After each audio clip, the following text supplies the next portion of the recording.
안녕하세요, 가치남입니다. 5월 11일, 5월 둘째 주 첫날이죠. 국내 증시가 마감이 되었습니다. 오늘 간략하게 시황에 대해서 여러분들에게 말씀을 드리고 본격적인 내용에 들어가 보도록 하겠습니다. 일단 코스피 같은 경우에 0.54% 빠져서 1935포인트에 마무리가 되었어요. 여기서 우리가 눈여겨볼 점은 장 초반만 하더라도 약간의 갭상승으로 출발을 해서 지난주 주말에 이태원에서 발생된 집단 코로나와 관련해서 크게 시장에 영향을 받지 않는 것처럼 보였지만 이렇게 장 막판으로 갈수록 힘없는 모습을 보여준 뒤에 음봉으로 마무리가 된 것을 알 수가 있습니다. 자, 여기 수급을 살펴보시면 약 1시 30분을 기점으로 해서 외국인과 기관들의 매도 물량이 크게 증가한 것을 알 수가 있어요. 하지만 상대적으로 같은 시점에는 개인 투자자들의 매수세가 더욱 유입이 되었는데 이렇게 외국인과 기관의 양매도로 인해서 오후장 들어서 코스피 지수가 하락세로 마무리되었다, 이렇게 생각하고 있습니다. 자, 그렇다면 오늘 코스피 같은 경우에는 음봉으로 마무리가 되었는데 어떤 업종에서 비교적 큰 시세가 나왔는지 한번 살펴보도록 할게요. 우선 가정용 기기와 용품 쪽이죠. 가정용 기기 쪽에는 여러 종목들이 상승을 했는데 저는 여기서 경동 나비엔하고 코웨이, 이 두 가지 제품을 한번 주목할 필요는 있다고 생각을 하고 있어요. 특히 코웨이 같은 경우에는 공기청정기를 제조 판매하는 회사죠. 그런데 이 업체 같은 경우에는 코로나 영향을 생각보다 덜 받았어요. 그래서 1분기 실적을 발표했는데 전년 동기 대비 8.4%의 영업이익이 증가했죠. 이 때문에 오늘 비교적 큰 상승세가 나왔고, 그리고 경동 나비엔 같은 경우에는 저는 이 종목도 지금 눈여겨보고 있는데 제가 이 종목을 조금 눈여겨보는 이유 중에 하나는 이 업체 같은 경우에는 보일러 쪽과 관련된 업체란 말이죠. 그런데 최근에 작년 12월에 이 업체에서 청정 환기 시스템을 만들었어요. 청정 환기 시스템이 뭐냐면 우리가 흔히 아는 공기청정기 같은 경우에는 창문을 다 닫고 사용을 해야 되잖아요. 그렇다 보니 조금 답답할 수도 있는데 반대로 창문을 열고 공기청정기를 사용한다면 아무런 효과가 없잖아요. 이러한 단점들을 조금 개선한 제품이라고 보시면 좋아요. 그래서 이런 청정 환기 시스템을 집집마다 설치된 환기구를 통해서 오염 공기를 밖으로 내보내고 외부 공기를 유입하도록 해주는 시스템인데, 그렇다 보니까 공기 순환도 되고 바깥 미세먼지도 걸러주기 때문에 입소문으로만 무려 매출이 130%나 증가를 했다고 합니다. 이 수치는 작년 12월에 출시되고 올 4월이 되었을 때 4개월 만에 매출이 130% 증가를 하였고요. 그리고 전년 동기하고 비교를 했을 때는 무려 59.6%의 영업이익이 상승이 되었죠. 이 때문에 경동 나비엔에 대해서 많은 분들이 긍정적으로 생각을 하시고 있는 것 같고요. 그리고 여기서 개발한 청정 환기 시스템 같은 경우에는 공기청정기의 단점을 어떻게 보면 개선한 제품들이잖아요. 그래서 이 부분에 대해서 공기청정기와 다르게 경쟁력도 있고 타 업체의 경쟁도 심하지 않기 때문에 더욱더 성장할 여지가 있다고 저는 그렇게 내다보고 있습니다. 자, 그리고 교육 서비스 쪽에서 비교적 큰 시세가 나왔는데 교육 쪽 같은 경우에 오늘 문재인 대통령이 코로나 확진자 발생 시 온라인 교육을 즉시 시행하겠다고 한 고등학교에서 이런 말 했죠. 이 때문에 많은 종목들이 큰 상승세를 보였다, 이렇게 해석을 하시면 좋을 것 같습니다. 자, 그럼 본격적인 얘기를 해보도록 할게요. 여러분들도 아시겠지만 우리나라 증시가 지난 2월 중순 이후부터 지속적인 하락세를 보여주고 3월 16일까지 약 한 달 조금 더 되는 기간 동안 매일매일 3%씩 이렇게 큰 하락을 보였단 말이에요.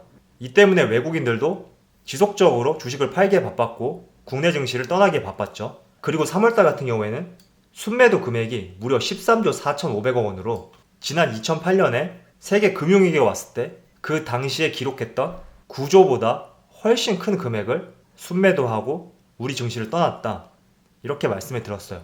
그런데 이번 4월 같은 경우에도 물론 3월만큼은 많은 금액은 아니지만 5조 4천억이라는 어마어마한 순매도를 보여주면서 국내 증시를 또 한번 떠났다, 이렇게 여러분들에게 말씀을 드리고 싶습니다. 자, 그래서 우리나라 코스피 지수가 2000포인트를 넘기 위해서는 반드시 외국인의 유입이 있어야 돼요. 그렇지 않고서는 개인들의 투자로 절대 2000, 2200포인트 이렇게 만들 수 없는 것이 국내 증시이기 때문에 5월달에는 외국인의 순매수 자금이 들어와야 되는데 지금 세계가 돌아가는 것과 뉴스를 보게 되면 5월달에도 물 건너가지 않았나, 이런 생각이 계속 제 뇌리에 스치고 있더라고요. 자, 그렇다면 여러분들은 이런 생각도 한편으로 하실 거예요. 국내 증시뿐만 아니라 다른 나라 증시도 다 폭락했기 때문에 외국인의 자금이 다 빠져나간 것이 아니냐, 이렇게 말씀을 하실 수 있는데, 자, 다음 자료를 한번 볼게요. 자, 우리나라 같은 경우에는 4월 달에 5조 4천억 원을 외국인이 매도하고 떠났단 말이죠. 그런데 사우디, 중국, 대만 이런 국가에서는 뭐 물론 작지만 그래도 순매수가 들어온 것을 우리가 알 수가 있어요. 그리고 선진국이라고 할 수 있는 미국과 프랑스 이런 국가에서도 순매도 자금이 1조 모두 동일하죠. 우리나라보다 비교적 작단 말이에요. 그래서 우리가 이 점을 한번 생각을 해봐야 되고, 우리나라에 있어서 외국인들의 순매도 자금이 그 어느 나라보다도 집중이 되었다, 저는 이렇게 생각하고 있습니다. 사실 우리나라 증시 같은 경우에 선진국 증시와 비교했을 때 체력이 굉장히 약하다고 저는 생각을 하고 있거든요. 코스피는 그나마 조금 덜하지만 특히 코스닥 같은 경우에는 걸핏하면 주가 조작 얘기 나오고 BW, 유상증자, 그리고 더 나아가서 거래 정지되는 회사들, 이런 것들이 너무 빈번하게 일어난단 말이죠. 이러한 것들이 발생될 수 있는 이유가 그 기업들의 기초 체력이 없기 때문에 우리가 생각하는 코스닥 시장이 이렇게 깨끗하지 못한 곳이다, 이런 생각도 하고, 또 한편으로는 세력들이 쉽게 장난질을 칠 수 있는 무대가 되지 않았나, 저는 이렇게 생각하고 있습니다. 때문에 우리나라도 이런 기초 체력이 뒷받침되지 않는다면 이번 코로나 사태로 인해서 거대 자금이 빠져나갈 때 가장 앞장서서 우리나라 증시에서 외국인들이 발을 빼지 않을까, 이런 생각을 해봅니다. 여러분들도 한번 반대로 생각을 해보세요. 내가 종목을 3개를 가지고 있는데 그 중에 하나가 삼성전자고, 그리고 두 번째는 네이버예요.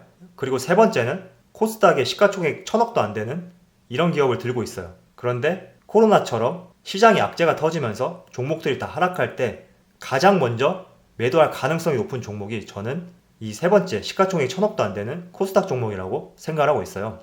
왜냐하면 자본도 약하고 기초 체력이 없는 그런 기업들이기 때문에 이렇게 생각을 하는데, 외국인 입장에서도 마찬가지라고 생각합니다. 국내 증시 같은 경우에 굉장히 기초 체력이 약하기 때문에 자금을 빼야 될 상황이 생긴다면 가장 먼저 우리나라 증시에서 발을 빼고 나갈 수 있는 포지션이다, 저는 이렇게 생각을 해봅니다. 자, 여기 수급을 보시면 아시겠지만 4월 달에 단 3거래일만 외국인의 순매수 자금이 들어왔죠. 하지만 이날 4월 17일이죠. 렘데시비르와 관련된 긍정적인 기사가 나온 이날을 제외하고는 이 두 날은 그렇게 큰 자금이 유입되진 않았다고 저는 생각을 해요. 하지만 그래도 긍정적으로 봤던 이유 중에 하나는 4월 말에 들어서 이렇게 외국인의 매수세가 들어왔기 때문에 5월 들어서면서부터는 외국인의 자금이 4월보다는 비교적 많이 들어오지 않을까, 이런 생각을 했는데, 지금 5월 11일이죠. 벌써 3분의 1이나 지났는데 외국인의 순매수 이력은 단 하루밖에 없어요. 그리고 지금 기사를 보시면 아시겠지만 국내 증시에 악영향을 미칠 수 있는 이태원 코로나라든지 여러 기사들을 종합해서 봤을 때 5월도 4월 못지않게 외국인의 자금이 빠져나가지 않을까, 이런 좋지 못한 생각이 드는 것은 사실입니다. 자, 그래도 우리가 한편으로는 긍정적으로 볼 수 있는 부분은, 어제 코로나 사태가 잠잠하다가 다시 이태원 코로나로 인해서 신규 확진자가 34명으로 크게 늘어났죠. 그리고 이 중에서 국내 확진자 수는 26건, 그리고 8건은 해외에서 유입이 되었는데, 제가 이 코로나 확진자 수의 증가 추이를 한번 이번 주는 잘 지켜보자 이렇게 말씀을 드렸잖아요. 이 기사 같은 경우에는 토요일 기준이죠. 그래서 제가 오늘 얼마나 변화가 되었나 한번 자료를 찾아봤어요. 그랬더니 어제하고 큰 차이는 없더라고요. 35명, 어제는 34명이었죠. 어제가 아니라 토요일은 34명이었죠. 그리고 어제는 35명, 그리고 지역 감염이 29명. 그래서 토요일과 일요일 이렇게 이틀을 비교해 봤을 때는 확진자 수가 토요일에 비해서는 크게 늘어나지 않았기 때문에 우리가 조금 더 이번 주는 유심히 지켜볼 필요가 있다, 저는 이런 생각이 들고요. 만약에 이 수치가 더 이상 늘어나지 않고 이번 주 목요일, 금요일 이렇게 이번 주 말로 갈수록 수치가 조금씩 줄어든다면 우리나라 증시에도 다시금 긍정적인 영향을 미칠 수 있을 것이라고 저는 그렇게 생각을 해봅니다. 자, 한 가지 참고 자료로 제가 여러분들에게 가져와 봤는데, 이번 코로나 사태로 인해서 오프라인 시장의 매출액과 영업이익은 모두 감소한 것을 다 아시고 계실 거예요. 반면에 온라인 쇼핑몰은 상대적으로 굉장히 큰 폭으로 상승한 것을 다들 아실 텐데, 그렇다면 어느 업종에서 거래액이 가장 크게 늘었나 한번 이 점도 살펴보시면 좋을 것 같아서 가져왔습니다. 자, 식음료 쪽. 어떻게 보면 인간이 누려야 할 3대 기본 요소 중에 하나죠. 의식주 중에서. 그렇다 보니까 밖에서 사 먹지 못하는 이런 음식들을 온라인으로 주문한 것을 알 수가 있어요. 예를 들어서 생수라든지 그리고 과일, 야채 이런 것들이죠. 당연히 코로나 이전에 비해서 거래액이 크게 증가한 것을 알 수가 있고요. 그리고 또 하나 눈여겨봐야 될 게 음식 서비스, 배달 쪽이죠. 밖에 나가서 먹지 않으니까 당연히 시켜 먹는 문화가 더 성장했다. 이렇게 볼 수 있고요. 컴퓨터 용품.